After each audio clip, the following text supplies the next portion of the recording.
अगर आपको भी कढ़ी खाना पसंद है लेकिन कभी एक बार में परफेक्ट कढ़ी नहीं बनती है तो बिल्कुल सही वीडियो देख रहे हैं आप, क्योंकि आज मैं बताऊंगी आपको बिल्कुल गांव के तरीके की कढ़ी। गांव की कढ़ी हम सबको बहुत पसंद होती है। गांव में जिस तरीके से बनती है वैसा स्वाद कहीं नहीं आता। यूपी में तो कढ़ी, क्योंकि मैं यूपी से हूँ, यूपी में कढ़ी तो बहुत ही ज़्यादा फेमस है। खासकर गाँव में बनने वाली कढ़ी, गाँवों में जो कढ़ी बनती है ना, बिल्कुल वाह क्या कहना उस कढ़ी का। बहुत ही अच्छा टेस्ट आता है। वैसे ही मैं आज आपको बिल्कुल बताऊंगी। सबसे पहले हम कढ़ाई में तेल को गरम कर लेंगे, क्योंकि आज हम कढ़ी पकौड़ा बनाने वाले हैं। तेल रख दिया है गरम होने के लिए, तब तक हम एक बाउल में बेसन लेंगे। बेसन आप अपनी क्वांटिटी के हिसाब से लीजिए, आपको कितने पकौड़े बनाना है कढ़ी के हिसाब से बेसन लेंगे हम। बेसन को लेने के बाद उसमें डालेंगे हम थोड़ा सा नमक। नमक बहुत ज़रूरी है, इससे बहुत सॉफ्ट पकौड़े बनते हैं। उसमें थोड़ा सा बेकिंग पाउडर डालेंगे, जिससे आपके जो पकौड़े हैं बहुत ज़्यादा सॉफ्ट एंड फ्लफी बनेंगे। कई बार टाइट रह जाते हैं, तो इससे बहुत सॉफ्ट बनेंगे आपके। थोड़ी सी लाल मिर्च डालेंगे, थोड़ा सा धनिया पाउडर, और हम सभी को मिक्स कर लेंगे। गरम मसाला डाल सकते हो आप अपनी चॉइस के हिसाब से। मैंने थोड़ा सा डाल दिया क्योंकि मेरे पति को बहुत पसंद है गरम मसाले का टेस्ट। थोड़ा थोड़ा पानी डालते हुए हम इसको सही से चला लेंगे और बिल्कुल एक सा घोल तैयार करेंगे हम। कढ़ी की खास बात यही है कि पकौड़े कढ़ी सबसे अच्छी लगती है, और कढ़ी किसी भी सीज़न में अच्छी लगती है भाई। आप मेरे हस्बैंड तो कहीं भी जाते हैं तो उनको कढ़ी ही चाहिए। मैं बोलती हूँ कि घर पे कढ़ी इतना खाते हो फिर भी आपका मन नहीं भरता, तो बोलते हैं मैं कढ़ी हमेशा खा सकता हूँ। इसलिए कढ़ी मुझे मोस्टली बनाना पड़ता है। आज आप लोग के साथ रेसिपी शेयर कर रही हूँ। तब तक हमने घोल तैयार किया, हमारा तेल गर्म हो गया। अब हम उसमें पकौड़े डालेंगे। जो बेसन का घोल है वो पतला होना चाहिए, क्योंकि पतले घोल से आपके पकौड़े देखने में ज़रूर कम अच्छे हो सकते हैं बट काफ़ी सॉफ्ट बनेंगे। तो पकौड़ों को हम धीरे धीरे तेल में फ्राई कर लेंगे गोल्डन ब्राउन होने तक। सारे पकौड़े बहुत ही आराम से डालिएगा, क्योंकि पकौड़े मोस्टली बनते नहीं हैं लोगों से। तेल उन पे लग जाता है, कहीं वो जल जाते हैं, ये लोगों की शिकायत होती है। बट आपको बहुत आराम से धीरे से छोड़ना है। आप इस पे मत ध्यान दीजिए कि वो देखने में कैसे लग रहे हैं। टेढ़े पकोड़े जैसे भी हों, पकोड़े तो हैं, बस पकोड़ों का टेस्ट तो वैसे ही आएगा, भले ही कम अच्छे बने हों देखने में। तो आपको इसी तरह के सारे पकोड़े एक के बाद एक निकाल लेना है। एक बार में ज़्यादा मत डालिए, नहीं तो वो चिपक जाएंगे एक दूसरे में। तो जितने आपके कढ़ाई में तेल है उतने उसी हिसाब से आप पकोड़ों को तल लीजिए। 10 से 12 पकोड़े मैंने डाल दिए हैं यहाँ पे तेल में। तो पकोड़ों को गोल्डन ब्राउन होने तक हम फ्राई कर लेंगे, और इसमें बहुत ज़्यादा तेल आपको गरम नहीं करना है, नहीं तो जो पकोड़े हैं बाहर से बिल्कुल जल जाएंगे, अंदर वो कच्चे रह जाएंगे। तो आपको धीरे धीरे हल्की आंच पे उनको सेकना है, ताकि वो बाहर से भी गोल्डन ब्राउन हो और अंदर से पूरी तरह से अच्छे से सिक जाएं। तो हमारे जो पकोड़े हैं वो देखो गोल्डन ब्राउन होने लगे हैं, आपको दिख ही रहा होगा। थोड़ा और उसको सेकेंगे, क्योंकि मेरे पति को थोड़ा ज़्यादा क्रिस्पी पसंद है। कोई भी चीज़ कम सिकी हो तो वो बोलते हैं कच्ची लगती क्या। इसलिए मैंने देखो रेडिश हो गए हैं। फिर पकौड़ों को हम निकाल लेंगे। पकौड़ों को निकालने के बाद मैंने इतना ही दिखाया। आपको और पकौड़े चाहिए, आप सारे पकौड़ों को इसी तरह से तल लीजिए भाई। कढ़ी तो मेरे पति को पसंद है, उनकी देख देख मुझे भी बहुत ज़्यादा पसंद हो गई है। मुझे कढ़ी चावल तो मोस्टली मेरे फेवरेट हमेशा से ही थे। मैं जब भी कढ़ी बनाती हूँ तो चावल ज़रूर बनाती हूँ उनके साथ, क्योंकि रोटी मैं एक टाइम ही खाती हूँ कढ़ी से, बाकी सेकंड टाइम मैं चावल ही खाती हूँ। इसी तरीके से सारे पकौड़े तल लिए हैं। थोड़ा सा बेसन अगर आपका एक्स्ट्रा है तो आप घबराइए मत, उसी बेसन में आप दही डाल लीजिए।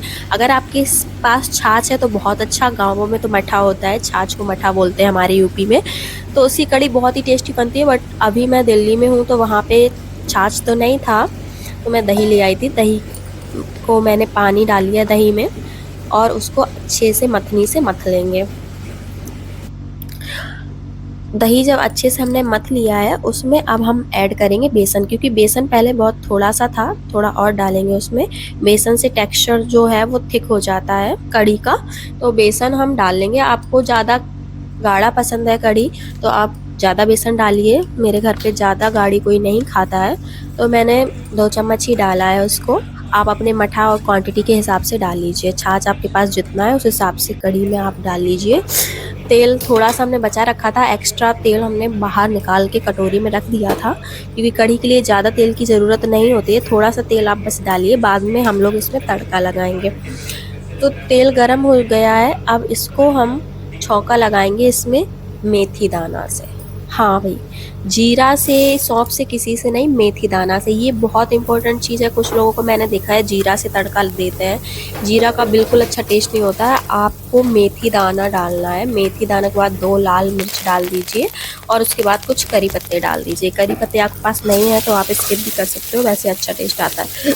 अब मैंने डाल दिया है उसमें लहसुन और अदरक का पेस्ट, जिंजर गार्लिक पेस्ट। भाई आप काट के भी डाल सकते हो, बट पीस के डालने में, क्योंकि मुझे कटा हुआ पसंद नहीं है इसलिए मैं पीस के डाल रही हूँ। पीस के डालने से बहुत अच्छा टेस्ट आता है। तो आपको लहसुन पीस के ज़रूर डालना है, इससे टेस्ट बहुत अच्छा आता है, बिल्कुल गांव के तरीके। हमारे यहाँ शादियों में, गाँव में जो कढ़ी बनती है उसमें लहसुन ज़रूर डलता है, इसलिए मैंने भी डाला है। आप ज़रूर ट्राई कीजिएगा। तो लहसुन, मेथी दाना और लहसुन, 2 चीज़ बहुत इंपॉर्टेंट है कढ़ी में, तो आपको डालनी ही डालनी है। बस जब हमारा लहसुन अदरक का पेस्ट थोड़ा सा गोल्डन ब्राउन हो जाए, तब हमें इसमें ऐड करना है हल्दी। इसमें अभी हम हल्दी डालेंगे, बाकी और कोई मसाले नहीं डालेंगे। इनको अच्छे से भून लिया है और अब हम इसमें डालेंगे हल्दी। हल्दी आप बहुत ज़्यादा, येलो आपको कढ़ी पसंद है तो आप ज़्यादा भी डाल सकते हो। हम बहुत ज़्यादा पीली नहीं खाते हैं तो हमने 1 चम्मच डाल दिए भर के।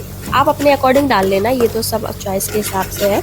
तो हल्दी को 10 से 20 सेकंड तक इसमें चलाएंगे ताकि उसमें कच्चापन ना रहे। स्मेल आती है कई बार कढ़ी में हल्दी की, कच्ची हल्दी जैसी, तो वो नहीं आएगी अगर आप तेल में डाल दोगे। तो तेल में हल्दी को डाल दिया है, एक थोड़ी देर हमने चला लिया है। इसको चलाने के बाद अब हम इसमें ऐड करेंगे पानी। कुछ लोगों को अजीब लगेगा कि इसमें डायरेक्ट पानी कैसे डाल रहे हो, बट यकीन मानिए आप एक बार इस तरीके से कढ़ी बना कर देखिए। आपको इसमें पानी डालना है डायरेक्ट। आपको मठा दही कुछ नहीं डालना है, छाछ, उससे कढ़ी फट भी सकती है। आपको पहले पानी डालना है।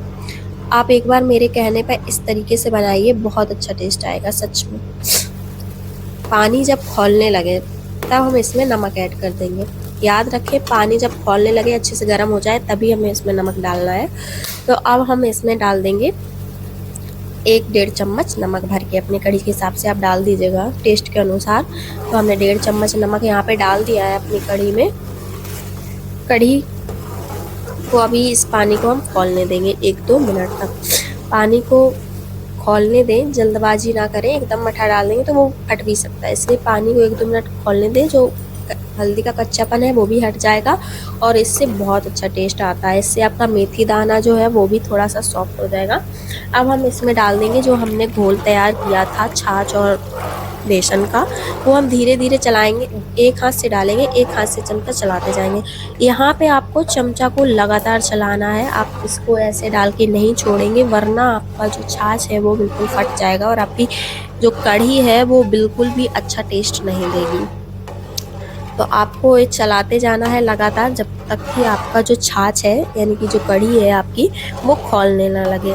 तो गैस का जो फ्लेम है वो हाई कर दीजिए और कढ़ी को लगातार आप चलाते जाइए। आपको ज़्यादा येलोइश वो पसंद है कढ़ी तो आप और भी हल्दी डाल सकते हो अगर आपको कम लग रही हो। बाकी मेरे हिसाब से सही था तो मैंने इतना ही डाला है। आप बाद में भी हल्दी डाल सकते हो, जैसे अभी इस टाइम पे आप हल्दी डाल सकते हो अगर आपको कम या ज़्यादा लग रहा है। तो वो जैसे ही कढ़ी पकेगी, ज़्यादा देर खौलेगी, तो वो अच्छा कलर आ जाता है हल्दी का। तो यहाँ पे हमारी कढ़ी है वो खौलने लगी है। कढ़ी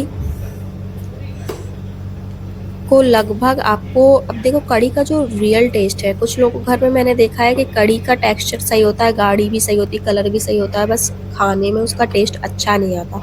उसका मेन रीज़न यही है कि कुछ लोग कढ़ी को ऐसे उन्होंने छौंका लगाया, कढ़ी खौलने लगी, बस 2-4 मिनट 5 मिनट बाद वो गैस ऑफ कर देते हैं। उनको लगता है कि जैसे इसमें क्या पकाना है कढ़ी में, लेकिन कढ़ी को सच बताऊं तो सब्जी से भी ज़्यादा पकाने की ज़रूरत होती है। आप कढ़ी को जितना ज़्यादा खौलाओगे, जितना ज़्यादा चुराओगे, उतना ज़्यादा आपकी कढ़ी का टेस्ट आएगा। आप देख सकते हो कढ़ी मेरी आधा घंटा खौल चुकी है, मैंने 25 मिनट लगभग इसको खौलाया है कढ़ी। आप देख सकते हो कढ़ाई में मेरे कितना खाली हो गया है। तो उसमें अब हम पकोड़े डाल देंगे। लास्ट में हमें पकोड़े डालना है, स्टार्टिंग में मत डालना, क्योंकि स्टार्टिंग में अगर आप डाल दोगे तो वो पूरे फूट जाएंगे जब तक कढ़ी बनेगी। तो आपको लास्ट में डालना है जब आपको लगे कि कढ़ी बिल्कुल पक चुकी है आपकी अच्छी तरह से, काफ़ी खाली हो गया है बर्तन में। तो फिर आप उसमें पकौड़े डाल दीजिएगा। पकौड़े डालने के बाद आप 1-2 मिनट ही कढ़ी को खौलाइए। 1-2 मिनट खौलने दीजिए ताकि थोड़ा-सा वो गर्म होने की वजह से अंदर तक कढ़ी जा सके और आपके पकौड़े अच्छे से अंदर से भी फूल जाएँ। तो हमने पकौड़ों को डाल दिया है, अब हमारी कढ़ी जो है खौलने लगेगी। कढ़ी पकौड़े डालने के बाद हमने गैस ऑफ कर दिया। 1-2 मिनट हमारे हो चुके थे, गैस ऑफ कर दी है हमने। 1-2 मिनट चलाने के बाद आप देख सकते हो कि जो हमारी कढ़ी है उसका टेक्सचर ना ज़्यादा पतला है ना ज़्यादा गाढ़ा है। अभी आपको जितनी कढ़ी चाहिए, जितना गाढ़ापन आपको चाहिए कढ़ी में, उससे थोड़ी सी पतली हो तभी आप गैस ऑफ कर दीजिएगा। क्योंकि अगर आप सोचे इतना टेक्सचर चाहिए, फिर आप जब पकौड़े डालोगे तो वो पकौड़े डालने के बाद कढ़ी जो है वो और ज़्यादा गाढ़ी हो जाती है, क्योंकि पकौड़ों में भी कढ़ी भरती है। तो आप थोड़ा-सा पतला रखिए। अभी आप देखना, अभी मेरी कढ़ी जितनी पतली लग रही है बाद में उतनी नहीं रहेगी, थोड़ी-सी गाढ़ी हो जाएगी। गैस को मैंने हाई फ्लेम पे कर दिया है, तब मैंने बंद नहीं की थी क्योंकि तब वो खौलना स्टार्ट नहीं हुई थी।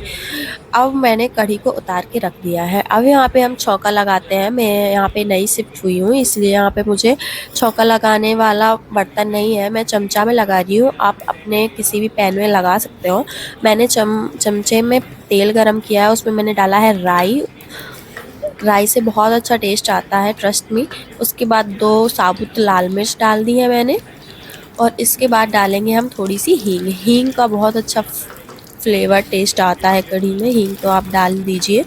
और इसके बाद हम डाल रहे हैं इसमें साबुत खड़ा धनिया। उसको थोड़ा सा मैंने क्रश कर लिया है, आप ऐसे भी डाल सकते हो। अगर आपको धनिया पसंद नहीं है तो आप स्किप भी कर सकते हो। राई और हल्दी, और ये डाला है मैंने करी पत्ता। करी पत्ता को डालने के बाद अब हम इसमें डालेंगे रेड चिली पाउडर। लाल मिर्च के पाउडर से उसका जो फ्लेवर है ना, और उसका जो देखने में कलर है, बहुत अच्छा होता है। थोड़ा सा धनिया पाउडर मैंने डाल दिया है। बस इसको अच्छे से मिक्स करने के बाद गैस को कर देंगे ऑफ, और ये तड़का आप ऊपर से इसमें दे दीजिए। मेरा थोड़ा जल गया है, सॉरी, मैं कुछ करने लगी थी। बाकी आप जल्दी गैस ऑफ कर दीजिए, और ये आपका तड़का तैयार है। तड़का लगने के बाद देखो इसका टेक्सचर, कलर कितना सुंदर लग रहा है। ये खाने में भी इतनी ज़्यादा टेस्टी लगती है जितना दिखने में लग रही है। बाकी इसमें गार्निशिंग के लिए हरा धनिया डाल देंगे। हमने हरा धनिया इसमें डाल दिया है बारीक काट के। अभी ये देखो कितनी यम्मी लग रही है। लग रहा है ना कढ़ी चावल अभी हाल खा लो। मेरा तो भाई बहुत मन हो रहा है। मैंने एक साइड कुकर पे चावल चढ़ा दिए हैं, बस मैं तो जल्दी से खा लूँगी। आप भी ऐसी कढ़ी बनाइए, अपने घर वालों को खिलाइए, और फिर कमेंट में बताइए कि कैसी लगी आपको ये कढ़ी।